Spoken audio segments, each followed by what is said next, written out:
Are you confused by all the acronyms floating around in the world of teaching? You've probably heard of TEFL, TESOL, and TESOL, but what do they really mean? Whether you're an aspiring teacher or just curious, these terms might sound similar, but they represent different pathways in the world of English teaching education. Now we'll break down the key differences between TEFL, TESL, and TESOL so you can finally understand which one is right for you. Stick around to clear up the confusion once and for all. So, Holly, thank you for that great introduction. Can you tell us what's the difference between TEFL and TESL? Sure. TEFL stands for Teaching English as a Foreign Language. So it's teaching English for non-native learners who are living in a non-speaking country, such as Egypt, Ecuador, China, Japan. So the students themselves, the learners, they are living in a non-speaking country. Like here, we're living in Ecuador, so the first language is Spanish, so we are TEFL teachers. We are not TESL. On the other hand, TESL stands for Teaching English as a Second Language. It's totally different in the way of teaching, the context, and everything. So it's teaching English as a second language for those, for the learners who are living in a speaking country, such as the United States, Australia, Canada, South Africa. So the context here is totally different. Teaching English as a second language normally focuses on practicing the language outside the classroom. So students have the chance to practice outside the classroom because they are surrounded by native English speakers. Like, let's imagine that's an immigrant who's learning English in the United States, for example. So they are learning how to speak English in the classroom, and they are doing practice outside the classroom because they are surrounded by native speakers. Yeah, and imagine for an English teacher, it would be a completely different dynamic. For example, we teach in Ecuador, so we break into Spanish sometimes in the class. But if we were teaching in New York City or London and the class comprised of refugees and immigrants, we wouldn't want to be breaking into Spanish. In fact, doing so would be a quick way to get dismissed from our job. And you're dealing with pronunciation errors that different people bring from having different target languages. Exactly. TEFL is teaching English as a foreign language for those who are living in a non-English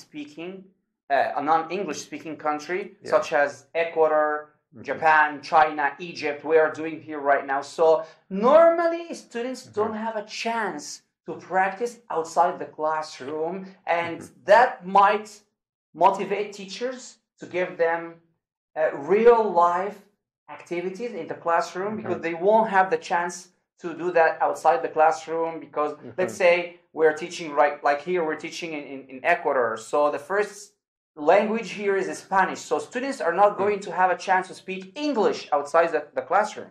Yeah, and I think the terminology we use is actually important because it shows the biases or the linguistic reality which we're dealing with, because in Latin America, for a lot of people, learning English won't be a second language. It might actually be a third language because maybe they speak their indigenous language at home, like in Mexico where there's so many different indigenous languages and Spanish is a lingua franca. Okay, so just my advice to you, if you're learning English in a non-English speaking country like Egypt, for example, so you need to find ways to practice the language outside the classroom. That might be difficult because the first language is Arabic, for example, in Egypt. So we should find people who have the same interests of learning the language, and you need to practice. So Patrick, could you summarize both TEFL and TESL in a nutshell? Yeah, well, TESL stands for Teaching English as a Second Language. We use that when we're talking about people who are already in an English-speaking country like the United States, like Canada, like Australia. And TEFL is learning English as a foreign language, Okay. where people aren't living in a predominantly English-speaking country. Okay. Now we're going to move to the next distinction, which is TESOL versus TESL. Okay, so TESOL, as we mentioned before, teaching English as a second language is totally different from TESOL. They sound similar because they almost have the same letters, just the O is different, but they're totally different. So TESOL is teaching English to speakers of other languages.